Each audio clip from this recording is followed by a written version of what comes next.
Assalamu alaikum students. Biology series is now started through this channel. Welcome to the Bright Future Academy. Biology series का हम आगाज़ करने जा रहे हैं। हम इस पूरे सेशन में कोर्स कंप्लीशन के साथ साथ जो एक्सरसाइजेज हैं उनको भी सॉल्व करेंगे। चैप्टर के लास्ट में जो क्वेश्चंस दिए होते हैं उनको भी सॉल्व करेंगे, क्योंकि बोर्ड एग्ज़ाम में उन क्वेश्चंस में से लाजमी एक या दो क्वेश्चंस पूछे जाते हैं, शॉर्ट क्वेश्चंस में भी और लॉन्ग क्वेश्चंस में भी। एक्सरसाइजेज को भी सॉल्व करेंगे, क्योंकि ऑब्जेक्टिव पेपर में 12 मार्क्स की आती है। तो अगर किसी स्टूडेंट की एक्सरसाइज अच्छे से कंप्लीट होगी तो इट मीन्स कि वो अपनी ऑब्जेक्टिव के मार्क्स सिक्योर कर सकता है। पेपर पैटर्न को भी डिस्कस करेंगे कि आपका पेपर पैटर्न कैसा होना चाहिए, कि बोर्ड पेपर पैटर्न क्या है और आपने अपना पेपर किस पैटर्न के मुताबिक अटैम्प्ट करना है, क्योंकि बहुत से स्टूडेंट्स इस बात में कंफ्यूज रहते हैं कि बोर्ड पेपर पैटर्न क्या है और उन्होंने अपना पेपर किस पैटर्न के मुताबिक अटैम्प्ट करना है। तो पेपर पैटर्न को डिस्कस करेंगे, बोर्ड पेपर पैटर्न को डिस्कस करेंगे, क्योंकि अगर पेपर को बोर्ड पेपर पैटर्न के मुताबिक अटैम्प्ट ना किया जाए तो मार्क्स लूज होने का खदशा रहता है। प्रेजेंटेशन को डिस्कस करेंगे, क्योंकि मोस्टली स्टूडेंट्स इस चीज़ को इम्पोर्टेंस नहीं देते कि प्रेजेंटेशन कितनी अहमियत रखती है एक साइंस पेपर में, क्योंकि एग्जामिनर को स्टूडेंट से एक साइंस पेपर में दो ही चीज़ों की रिक्वायर होता है। फर्स्ट है प्रेजेंटेशन और सेकंड है डायग्राम्स। तो प्रेजेंटेशन भी आपको सिखाएंगे कि आपने लेबलिंग कहाँ करनी है, हेडिंग्स और सब हेडिंग्स वगैरह आपने कहाँ पुट करनी है, आपने मार्जिन्स कहाँ लगाने हैं, स्केलिंग कैसे करनी है, आपने मार्कर्स कैसे यूज़ करने हैं, किस कलर के मार्कर्स आप यूज़ कर सकते हैं और आपने कट मार्कर का इस्तेमाल कैसे करना है। डायग्राम्स आपको सिखाएंगे कि आपने डायग्राम्स कैसे बनाने हैं। 9th और 10th स्पेशली बायोलॉजी के पेपर में, क्योंकि साइंस पेपर है तो साइंस पेपर में डायग्राम्स ज़रूर स्टूडेंट्स को बनानी आनी चाहिए और इसके मार्क्स भी अच्छे खासे मिल जाते हैं क्वेश्चन के। तो डायग्राम भी आपको सिखाएंगे कि आपने डायग्राम्स किस मार्कर से बनाने हैं या किस पेन से बनाने हैं, या आपने डायग्राम्स की लेबलिंग कैसे करनी है। और अप टू डेट और मॉडल पेपर्स को भी देखेंगे, वो स्टूडेंट्स जो अपना 100% नहीं दे सकते या जिनके जो एवरेज स्टूडेंट्स हैं जो फुल बुक तैयार नहीं कर सकते, तो उनके लिए अप टू डेट और मॉडल पेपर से भी हम गाइडेंस प्रोवाइड करेंगे। लेकिन अप टू डेट और मॉडल पेपर का हरगिज़ मतलब ये नहीं है कि जो स्टूडेंट बुक तैयार नहीं कर सकते तो वो अप टू डेट या मॉडल पेपर पूरे का पूरा याद करने बैठ जाएं। पूरे का पूरा अप टू डेट और मॉडल पेपर नहीं याद करना, सिलेक्टिव स्टडी और स्मार्ट स्टडी भी सिखाएंगे आपको। और इम्पोर्टेंट क्वेश्चंस जो है बोर्ड पेपर के रिगार्डिंग वो भी आपसे डिस्कस किए जाएंगे, क्योंकि हमने बोर्ड पॉइंट ऑफ व्यू को लेकर चलना है। तो हमारी कोशिश है कि हर स्टूडेंट अपने पेपर में अच्छे मार्क्स सिक्योर कर सके। कुछ टिप्स एंड ट्रिक्स आपको बताई जाएंगी कि आपने पेपर को सॉल्व कैसे करना है। तो चलते हैं अपने नेक्स्ट टॉपिक की तरफ। आज का जो हमारा टॉपिक है वो है ब्रांचेस ऑफ बायोलॉजी। आज हम कुछ ब्रांचेस इसकी डिस्कस करेंगे। नेक्स्ट ब्रांच है हमारी हिस्टोलॉजी। हिस्टोलॉजी में क्या है, अगर इस पे भी आप गौर करें तो इसमें भी आपको दो वर्ड्स मिलेंगे। एक तो वर्ड अगर इसको सेपरेट करते हैं हिस्टो को, और सेकंड वर्ड है लॉजी। तो लॉजी का मतलब क्या है, टू स्टडी और थॉट और रीजनिंग, सोचना या वजह तलाश करना किसी चीज़ के बारे में। तो हिस्टोलॉजी का मतलब है microscopic study of tissues is called histology. अच्छा, यहाँ पे एक हमें क्लू मिलता है इस वर्ड से कि यहाँ पे लिखा हुआ है माइक्रोस्कोपिक। तो माइक्रोस्कोप से क्या मतलब है कि वो चीज़ जिसको हम स्टडी करें या जिसका हम मुतालिया करें किसकी मदद से, माइक्रोस्कोप की मदद से। तो वो कोई भी चीज़ जिसकी स्टडी हम माइक्रोस्कोप की मदद से करें उसको कहते हैं microscopic study. Microscopic study of that thing और पर्टिकुलर थिंग। तो माइक्रोस्कोपिक स्टडी ऑफ टिश्यूज़। अब टिश्यूज़ दूसरी यहाँ पे बात है, मेन पॉइंट टिश्यूज़। टिश्यूज़ क्या है, टिश्यूज़ ऐसे जो माइक्रोस्कोपिक स्ट्रक्चर्स हैं हमारी बॉडी के अंदर जिनका अपना एक अलग फंक्शन है, उसको हम क्या बोलते हैं, टिश्यूज़। तो उनकी स्टडी को क्या कहा जाता है, माइक्रोस्कोपिक स्टडी को, टिश्यूज़ की माइक्रोस्कोपिक स्टडी को कहते हैं हिस्टोलॉजी, क्योंकि ये माइक्रोस्कोप से ही देखे जाते हैं। ये बहुत ज़्यादा स्मॉल स्ट्रक्चर्स हैं, तो इस वजह से इनकी माइक्रोस्कोपिक स्टडी करना पड़ती है। तो माइक्रोस्कोपिक स्टडी करने को क्या कहते हैं, टिश्यूज़ कहते हैं। फॉर एग्जांपल, जैसे कि मिसाल के तौर पर है, बहुत से टिश्यूज़ हमारी बॉडी में मौजूद हैं। एपिथेलियल टिश्यूज़ हैं, एडिपोज टिश्यूज़ हैं, ये डिफरेंट टिश्यूज़ के अलावा मैंने यहाँ पे एक स्लाइड शेयर की है। जैसे कि एग्जांपल है स्टडी ऑफ ह्यूमन टिश्यूज़ को क्या कहते हैं, हिस्टोलॉजी। तो ये एक टिश्यू है। अब टिश्यूज़ कैसे मिलकर बनते हैं, मैं यहाँ पे एक ओवरव्यू आपको दे देती हूँ। हमारी बॉडी मिलकर बनती है सेल्स से। सेल्स जब आपस में मिलते हैं तो सेल्स क्या बनाते हैं, टिश्यूज। ये चीज़ आपने याद रखनी है, इससे आपको सेंस क्लियर हो जाएगी कि सेल्स हमारी बॉडी किन से मिलकर बनती है, सेल से, और सेल्स किन से मिलकर, सेल्स मिलकर क्या बनाते हैं, टिश्यूज। तो टिश्यूज किसे कहते हैं, ग्रुप ऑफ सेल्स। हम कह सकते हैं टिश्यूज के क्या है, ये एक ग्रुप है, ग्रुप ऑफ सेल्स, सेल्स का एक ऐसा ग्रुप है which have their specialised functions, जो अपना एक खास काम, अपना एक खास फंक्शन रखते हैं, अपना एक खास वो फंक्शन परफॉर्म करते हैं, और उसको हम क्या कह देते हैं, टिश्यूज कह देते हैं। होता वो ग्रुप सेल्स का ही है, लेकिन वो अपना एक खास काम परफॉर्म करते हैं। फॉर एग्जांपल अगर हम बात करें एडिपोज टिश्यू की, तो एडिपोज टिश्यू क्या है, एडिपोज टिश्यूज हमारी बॉडी में हमारी स्किन लेयर के नीचे मौजूद होता है, और डिफरेंट बॉडी के डिफरेंट पार्ट्स में भी मौजूद होता है, जैसे किडनीज के ऊपर। तो इसका फंक्शन क्या है, फैट को स्टोर करना। ये भी एक टिश्यू है जैसा कि एडिपोज टिश्यू, और इसका फंक्शन है फैट को ये स्टोर करता है। इसी तरीके से जितने भी टिश्यूज हैं, जैसे एपिथेलियल टिश्यूज हैं, क्यूबॉइडल एपिथेलियल टिश्यूज हैं, स्क्वेमस एपिथेलियल टिश्यूज हैं, ये आप पढ़ेंगे नेक्स्ट। लेकिन आपने ये याद रखना है कि हर टिश्यू का फंक्शन अलग अलग है, और टिश्यूज किससे मिलकर बनते हैं, सेल से, और जो टिश्यूज हैं वो किससे मिलकर बनते हैं, सेल से। और हिस्टोलॉजी किसे कहते हैं, माइक्रोस्कोपिक स्टडी ऑफ टिश्यूज को क्या कहा जाता है, हिस्टोलॉजी कहा जाता है। अब उससे नेक्स्ट ब्रांच है सेल बायोलॉजी। अब इसके भी वर्ड पे अगर हम गौर करें तो हमें भी कुछ वर्ड्स देखने को मिलते हैं। सबसे पहले है सेल, ठीक है, सेल हो गया यहाँ पे, और सेकंड क्या है, बायो, और थर्ड क्या है, लॉजी। तो सबसे पहले बायो का मतलब लिख लेते हैं, हमने प्रीवियस लेक्चर्स में भी काफ़ी दफ़ा इसको रिकॉल किया है। तो बायो या बायोस का मतलब क्या है, लाइफ, और लॉजी या लोगोस का मतलब क्या है, टू स्टडी और थॉट और रीजनिंग, सोचना या वजह तलाश करना किसी चीज़ के बारे में। तो इससे क्या सेंस क्रिएट हो रही है, टू स्टडी अबाउट लाइफ, लेकिन किस चीज़ को स्टडी करना, सेल्स को स्टडी करना। तो सेल्स क्या है, सेल्स को भी हम डिस्कस करेंगे। पहले हम देखेंगे सेल बायोलॉजी क्या है, to study about life, the study of the structures and functions of cells. Cell biology is the study of structures and functions of cells, क्योंकि इसमें हम सेल्स को स्टडी करेंगे।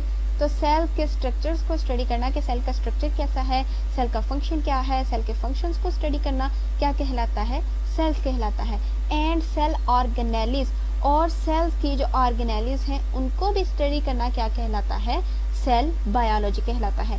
This branch also deals with the study of cell division, ये cell division को भी इसमें हम डिस्कस करते हैं। तो इसमें हमने जो मेन की पॉइंट्स हैं वो कौन कौन से हैं। सबसे पहले हमने देखा जी सेल बायोलॉजी में हम क्या स्टडी करते हैं, सेल के बारे में स्टडी करते हैं। अब सेल के बारे में किस तरह से स्टडी करते हैं, हम देखते हैं कि सेल का स्ट्रक्चर कैसा है, सेल का फंक्शन कैसा है, सेल ऑर्गेनेलिस कैसे मौजूद होती हैं, या सेल ऑर्गेनेलिस क्या है, और सेल डिवीजन क्या है, या सेल किस तरह से डिवाइड करता है। इन सब की स्टडी को क्या कहते हैं, सेल बायोलॉजी। क्योंकि हमारी बॉडी डिफरेंट टाइप्स के सेल से बनी हुई है। मैंने अभी पीछे भी इस चीज़ को मेंशन किया कि हमारी बॉडी सेल से मिलकर बनी है, लेकिन कितने सेल से मिलकर बनी है, लातादाद सेल से मिलकर बनी हुई है, जिनकी टाइप्स तकरीबन 200 टाइप्स से ज़्यादा हैं। हमारी बॉडी तकरीबन 200 इकसाम से ज़ायद किस्म के सेल से मिलकर बनी हुई है।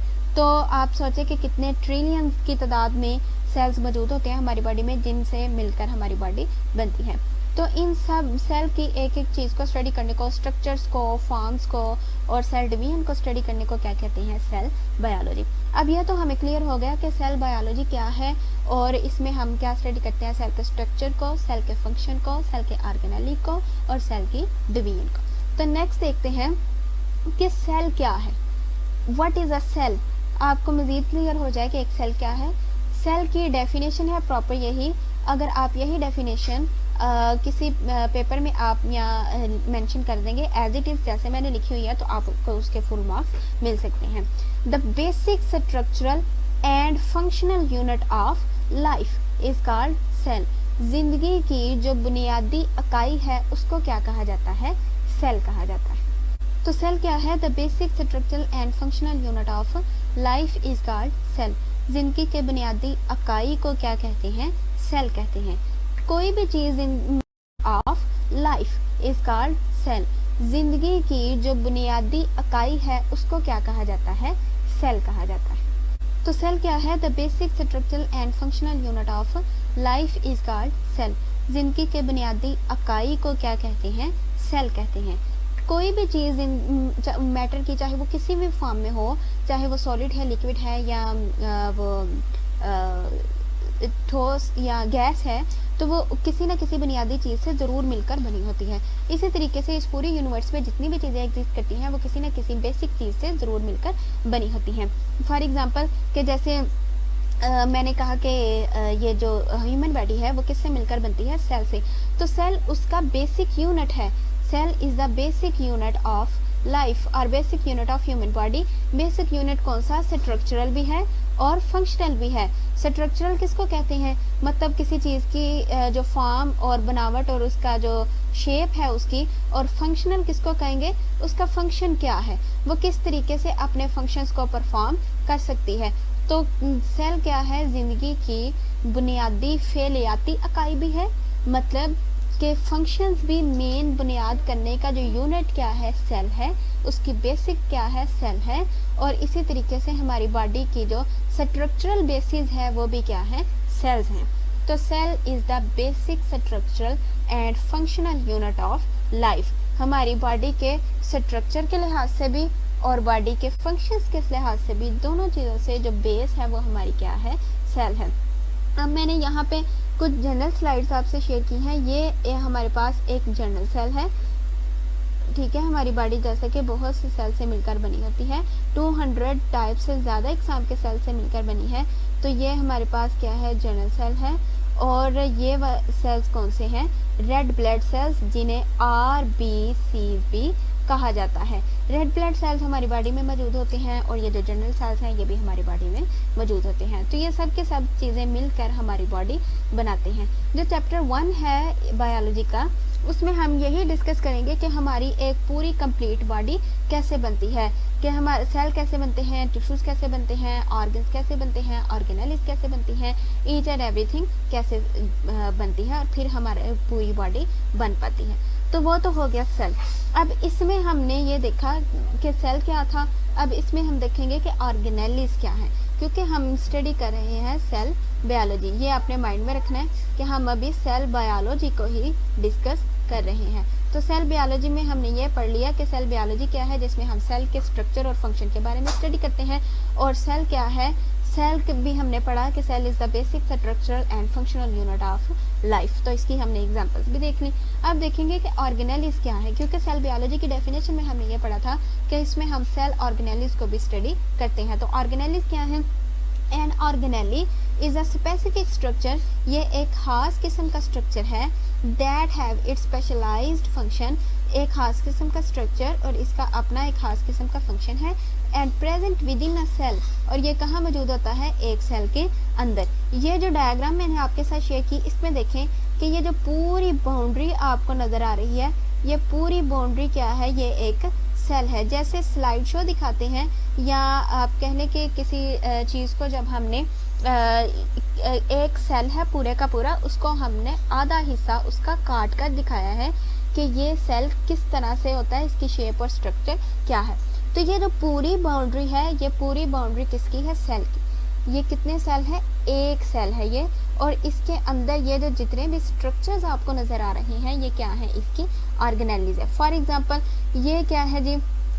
ये है गोल्जी अपरेटस। ये गोल्जी अपरेटस क्या है? ये मैं वैसे अभी यहाँ पे नेम मेंशन कर रही हूँ, आपको इस चीज़ में ज़्यादा डिटेल में जाने की और कंफ्यूज होने की ज़रूरत नहीं है। अभी आपके लिए इतना ही काफ़ी है कि गोल्जी अपरेटस क्या है? एक ऑर्गेनेली है। इसी तरीके से ये क्या है जी? सेल के सेंटर में ये जो मौजूद होता है एक बड़ा सा स्ट्रक्चर, इसको हम कहते हैं सेल का न्यूक्लियस। इसी तरीके से ये जो पिंक सी कलर की आपको स्ट्रक्चर नज़र आ रहा है, इसे हम क्या कहते हैं? एंडोप्लाज्मिक रेटिकुलम, जिसकी दो टाइप्स होती हैं, smooth endoplasmic reticulum and rough endoplasmic reticulum. इसी तरीके से ये क्या है? राइबोसोम्स। तो इसी तरीके से राइबोसोम्स है, जैसे और है माइटोकॉन्ड्रिया है, और बहुत सी जो डिफरेंट ऑर्गेनेल्स हैं, डिफरेंट स्ट्रक्चर्स वो सेल के अंदर मौजूद होते हैं। अब इसको मज़ीद समझने के लिए आप यूँ कंसीडर कर लीजिए कि जैसे आपके पास एक पानी का टब है, आपने उस पर पानी फिल कर दिया और पानी के टब की जो बाउंड्री है वो एक पूरे सेल की बाउंड्री है और पूरा पानी का टब इंक्लूडिंग वाटर एक पूरा सेल है। अब उस टब के अंदर आप कुछ चीज़ें जैसे बच्चों के कुछ टॉयज़, आप कुछ इस तरह की कुछ बबल्स या टॉयज़ या बॉल्स फेंक दें अगर वाटर के अंदर, तो वो क्या करेंगी कि पानी की सतह के ऊपर तैरने लगेंगी। तो इसी तरीके से जो ऑर्गेनेलिज हैं वो सेल के अंदर बिल्कुल इसी तरीके से मौजूद होती हैं और वो सेल की सरफेस पे कुछ ऐसे फ्लोट कर रही होती हैं, क्योंकि सेल का जो साइटोप्लाज्म है वो थोड़ा सेमी लिक्विड होता है, सेमी फ्लूइड होता है। तो इसी तरीके से जो अगर जो न्यूक्लियस है वो तो हो गया ऑर्गेनेलिज, और न्यूक्लियस क्या है, आप अगर एक बाउल लेके और वो पानी के टब में के सेंटर में आप रख दें तो उसको हम क्या कहेंगे, न्यूक्लियस। बिल्कुल इसी तरह सेल का स्ट्रक्चर है कि ये जो बाउंड्री है सेल की, ये पूरा सेल का जो आउटर मेम्ब्रेन है और इसके अंदर जितनी भी चीज़ें मौजूद हैं वो क्या है, सेल की ऑर्गेनेलिज हैं, जैसे कि गोल्गी एपरेटस है, राइबोसोम्स है, न्यूक्लियस है, एंडोप्लाज्मिक रेटिकुलम है, rough endoplasmic reticulum, smooth endoplasmic reticulum, mitochondria वगैरह वगैरह, प्लास्टिड्स एक्सेट्रा। तो ये सब चीज़ें सेल के सेंटर में मौजूद होती हैं। तो अब होप्स कि आपको क्लियर हो गया होगा कि ऑर्गेनेलिज क्या है, सेल्स क्या थे और सेल का स्ट्रक्चर क्या है और सेल की जो फंक्शंस हैं वो क्या होते हैं।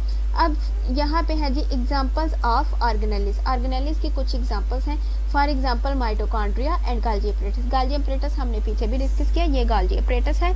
अब गोल्गी एपरेटस भी एक अलग स्ट्रक्चर है, एक अलग फॉर्म एंड फंक्शन है इसका, जो कि सेल में मौजूद होते हैं।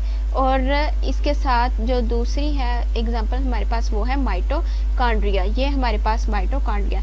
अब जितने भी हमने पीछे भी जो जिन ऑर्गेनेलिज को हमने डिस्कस किया है उन सब का फंक्शन अलग अलग है, उन सब की शेप्स भी अलग अलग है। तो अगर हम इसकी ऑर्गेनेलिज की डेफिनेशन को रिकॉल करें तो ऑर्गेनेलिज की डेफिनेशन में हमने क्या पढ़ा था कि organelles is a specific structure, एक खास किस्म का स्ट्रक्चर है which have its specialized structures and specialized functions, जिसका अपना एक खास फंक्शन है। अब आप देखें कि हर जो ऑर्गेनेलिज है उसकी शेप भी अलग है, उसका फंक्शन भी अलग है। जैसा कि माइटोकॉन्ड्रिया है, माइटोकॉन्ड्रिया का फंक्शन क्या है, एनर्जी बनाना या एनर्जी को स्टोर करना। और यहाँ पे जो गोल्गी एपरेटस है इसका फंक्शन क्या है, इसका फंक्शन है ट्रांसपोर्ट करना, मॉलिक्यूल्स को ट्रांसपोर्ट करना। तो इन दोनों का फंक्शन अलग अलग है। जैसे हमने पीछे न्यूक्लियस पढ़ा तो इस न्यूक्लियस का भी अलग फंक्शन था। इसी तरीके से हमने एंडोप्लाज्मिक रेटिकुलम पढ़ा तो एंडोप्लाज्मिक रेटिकुलम का भी अलग अलग फंक्शन था। एंडोप्लाज्मिक रेटिकुलम का फंक्शन क्या था कि वो राइबोसोम्स के साथ मिलकर काम करते हैं, और न्यूक्लियस का फंक्शन क्या है कि वो डीएनए और क्रोमोसोम्स को कंटेन करता है। तो इसी तरीके से हर ऑर्गेनेली का जो फंक्शन है वो भी क्या है, डिफरेंट है। तो इसको एक रिकॉल कर लेते हैं कि सेल क्या था। सेल बायोलॉजी में सबसे पहले हमने पढ़ा, सेल बायोलॉजी में हमने देखा कि हम डिस्कस करेंगे सेल के स्ट्रक्चर को, सेल का स्ट्रक्चर कैसा है, सेल का फंक्शन कैसा है, सेल की शेप क्या है, सेल की ऑर्गेनेलिज क्या है और सेल कैसे डिवाइड होता है, ये सेल डिवीजन से क्या मुराद है। इस सब स्टडी करने को क्या कहते हैं, सेल बायोलॉजी। फिर हमने देखा कि सेल क्या है, cell is the basic structural and functional unit of life. उसकी हमने डिफरेंट एग्जाम्पल्स भी देखी, जैसे रेड ब्लड सेल्स हैं और जनरल सेल्स जो हमारी बॉडी में मौजूद होते हैं।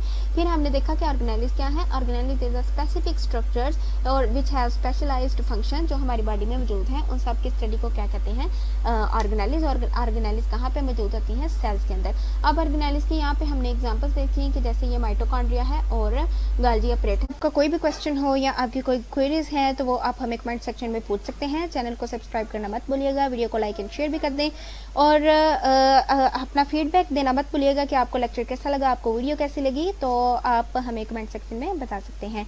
तो मिलते हैं अपनी नेक्स्ट वीडियो में, तब तक के लिए अल्लाह हाफिज़। Thanks for watching.